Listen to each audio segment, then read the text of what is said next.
13. Non-Interventionism as a constitutional principle.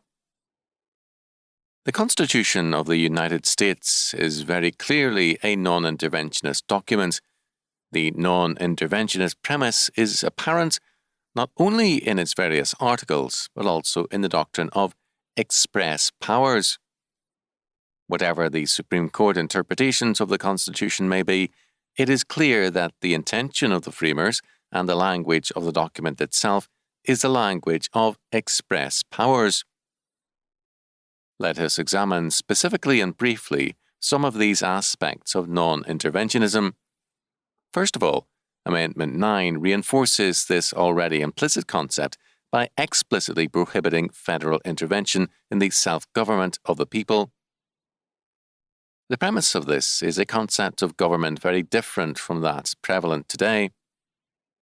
Government is primarily self-government, and the civil order is but one form of government among the many, which includes family, church, school, society, and voluntary associations.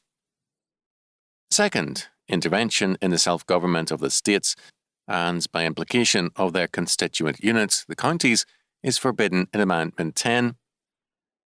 Accordingly, internal improvements were long considered unconstitutional by many presidents and legislators. Amendment 14 has been used to nullify this concept, but the original intent and the language of that amendment were not so constructed. The current welfare economy is, of course, interventionist in essence and alien to this constitutional provision. Third, intervention in foreign affairs, decried by Washington in his farewell address, was limited by the Constitution. Article 1, Section 8 makes possible universal military conscription, but for the stated purposes only. These stated purposes are 1. To execute the laws of the Union, 2. To suppress insurrections, and 3. To repel invasions. Conscripted men thus could not be used in foreign wars, and until 1917 this was the law of the land. This provision was rendered a nullity by the actions of Wilson and the Supreme Court. Nonetheless, if the Constitution be regarded as authoritative, the burden of illegality with respect to subsequent foreign policy rests on the federal government. Non-interventionism was thus, as we have seen, a constitutional provision with respect to persons, states, and foreign wars. It was, fourth, a principle with respect to religious policy. Amendment 1 being designed to prevent the intervention of the federal union into religious matters, either to establish a federal policy or to interfere in state practices. Fifth, non-intervention with respect to money was imposed on the states as well as the federal union in Article 1, Sections 8 and 10. The premise of Andrew Jackson's constitutional struggle against the Second U.S. Bank was this belief. Since the Civil War, and especially since the establishment of the Federal Reserve System, this principle has been bypassed. The Constitution had been opposed before ratification as a hard money document. Its opponents saw clearly that paper money had no legal standing or lawful place under it.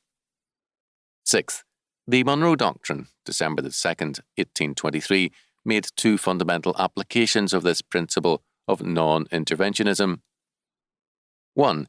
The non-intervention by foreign powers in the Americas, and 2. Non-intervention by the United States in the affairs of Europe. Both aspects are now bypassed. Seventh, the Polk Doctrine, announced on December 2, 1845, developed this principle further by means of a three-point platform. 1. The people of this continent alone have the right to decide their own destiny. 2. We can never consent that European powers shall interfere to prevent such a union of an independent state with the US, because it might disturb the, quote, balance of power, end quote, which they may desire to maintain upon this continent. 3. No future European colony or dominion shall, with our consent, be planted on any part of the North American continent. Since the Russo-Japanese War, however, the US has been extensively involved in balance of power politics. 8th, interventionism with respect to property has become the rule rather than the exception. In various ways and by many federal agencies, property is subjected to federal intervention on a daily basis.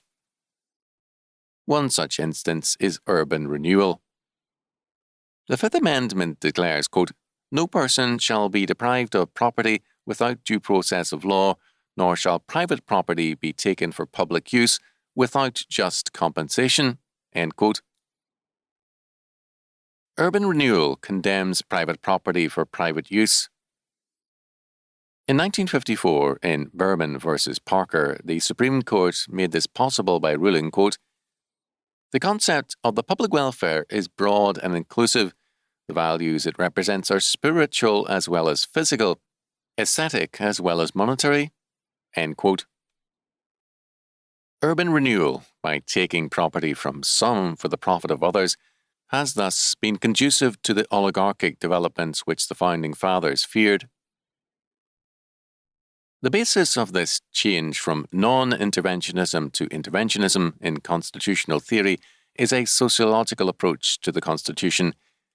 Its original intent is supplanted by present demands. As Kick has observed, quote, "The Supreme Court is limited to the intent of those who compose the First Amendment. Otherwise, we are no longer under a constitutional government." End quote. In terms of this new mode of interpretation, it has been repeatedly noted, we are less and less under the Constitution and increasingly under the Supreme Court. The roots of this trend must be sought, however, elsewhere than in the Supreme Court, which to a large extent mirrors a cultural phenomenon. Its origins are religious. Even as the origins of the Republic were in Christian faith, so its decline is rooted in developments within the life of the Church. In the past century, churches have steadily developed a principle of interpretation which, not surprisingly, has taken root in society at large and in the courts. The Bible and the various creeds have been interpreted not in terms of their original intent, but in terms of contemporary science, politics, economics, and cultural mores. The original meaning has been clearly suppressed or bypassed to make way for modern requirements. Instead of dropping the creed or Bible, its authority has been used to justify new content by means of interpretation. The conclusion is a simple one. If men deal so with the things of God, why not so with the Constitution? Is there then cause for complaint if the Supreme Court applies modern religious methodology to law? The issue thus is basically a loss of character as a consequence of a loss of faith.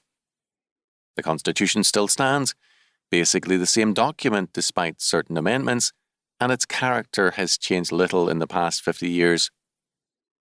The interpretation thereof has changed, reflecting a now deeply rooted revolution in American faith and life. The outcome of the struggle between the older faith and the newer approach will certainly be reflected at the polls and in the courts, but it will be settled first of all in the religious decisions of men. Inescapably, history is the outworking of religious commitments.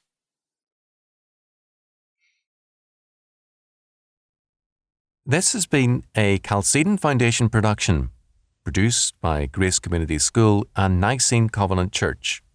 Published by Ross House Books. Copyright 1964, 1965, 1978, 2001. Mark R. Rushdoony. If you've enjoyed this audiobook, be sure to visit chalcedon.edu for more books and audiobooks by R.J. Rushdoony.